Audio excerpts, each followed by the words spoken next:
بسم الله الرحمن الرحيم. الحمد لله رب العالمين، والصلاة والسلام على سيد الأنبياء والمرسلين محمد بن عبد الله الأمين وعلى آله وأصحابه أجمعين. أما بعد، فأعوذ بالله من الشيطان الرجيم. بسم الله الرحمن الرحيم. وإذا رأيت الذين يخوضون في آياتنا فأعرض عنهم حتى يخوضوا في حديث غيره، وإما ينسينك الشيطان فلا تقعد بعد الذكرى مع القوم الظالمين. وما على الذين يتقون من حسابهم من شيء ولكن ذكرى لعلهم يتقون. صدق الله مولانا العلی العظیم.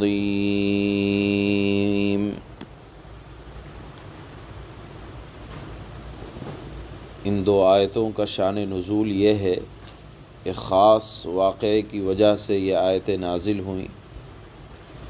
واقعہ یہ تھا کہ حضرات صحابہ اکرام رضوان اللہ تعالی علیہم اجمعین مکہ مکرمہ میں جس وقت ان کا قیام تھا،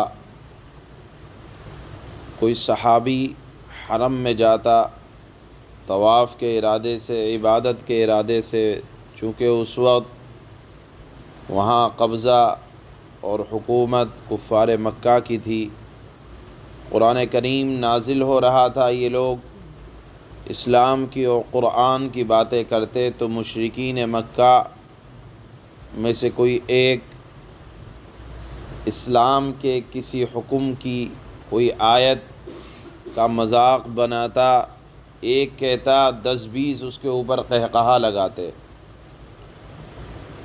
اب صحابہ اکرام کمزور، بہرحال اسلام کی کسی بات کا مذاق بنایا جائے تو سچا جو مسلمان ہوگا اس کو تکلیف ہوگی، اور چونکہ اس وقت طاقت نہیں تھی، قوت نہیں تھی، اس لیے دل محسوس کر بیٹھ جاتے، طبیعت کے اوپر اس کے برے اثرات پڑتے.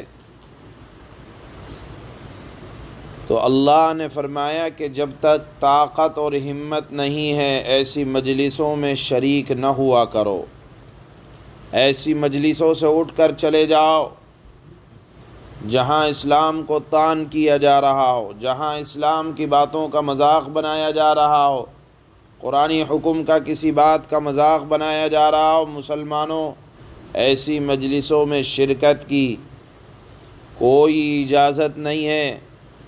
ہاں، اگر کوئی بھولے سے بیٹھ گیا اور اسے یاد نہیں تھا اور یاد آ گیا کہ یہ لوگ یہاں صرف اور صرف اسلامی احکامات کا مذاق بنانے کے لیے، شعائر اللہ کا مذاق بنانے کے لیے بیٹھے ہوئے ہیں، تو ہرگز ایسی مجلسوں میں شریک نہیں ہونا چاہیے.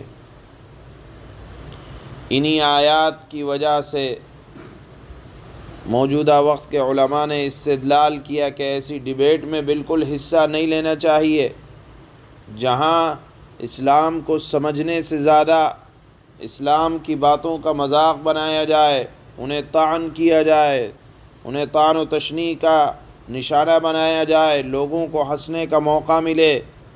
ہرگز ایسی مجلسوں میں شرکت کی اجازت نہیں ہے.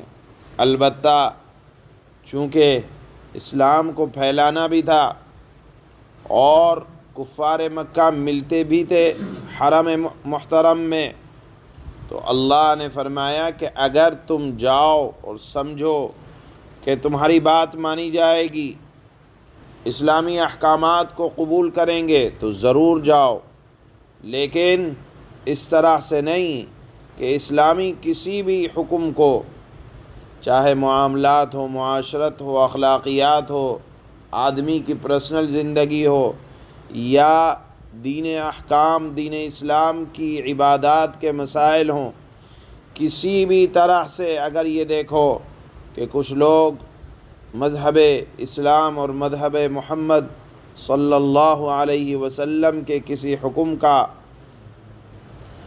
خلاف کر رہے ہیں یا باتیں کر رہے ہیں اور تمہارے اندر طاقت نہیں ہے روکنے کی اور ہمت نہیں ہے، تو اسلام کے خلاف کسی بات کو سن کر چپ چاپ نہ بیٹھے رہو، یا تو شرکت ہی نہ کرو۔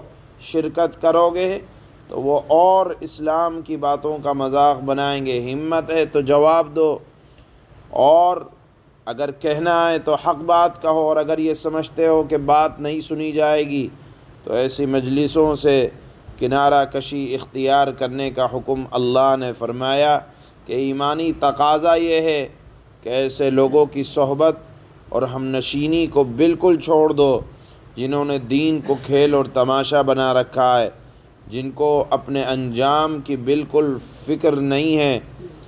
ایسے لوگوں کی صحبت اختیار کرنے سے اللہ تعالیٰ نے ان دو آیتوں میں منع فرمایا ہے۔ اللہ فرماتے ہیں وَإِذَا رَأَيْتَ الَّذِينَ يَخُوضُونَ فِي آيَاتِنَا فَأَعْرِضْ عَنْهُمْ حَتَّى يَخُوضُوا فِي حَدِيثٍ غَيْرِهِ وَإِمَّا يُنْسِيَنَّكَ الشَّيْطَانُ فَلَا تَقْعُدْ بَعْدَ الذِّكْرَى مَعَ الْقَوْمِ الظَّالِمِينَ۔ اے مخاطب، جب تم ان لوگوں کو دیکھو جو ہماری آیتوں کو یعنی قرآن کریم کو یا قرآن کریم کے کسی حکم کو یا شعائر اللہ کو برا بھلا کہنے میں لگے ہوئے ہیں، اعتراضات کر رہے ہیں، ایک کہتا ہے 10 ہنستے ہیں، تو ان سے اس وقت تک کے لیے الگ ہو جاؤ جب تک وہ کسی اور بات میں مشغول نہ ہو جائیں، اور کبھی شیطان تمہیں یہ بات بھلاتے تو یاد آنے کے بعد ظالم لوگوں کے ساتھ نہ بیٹھو۔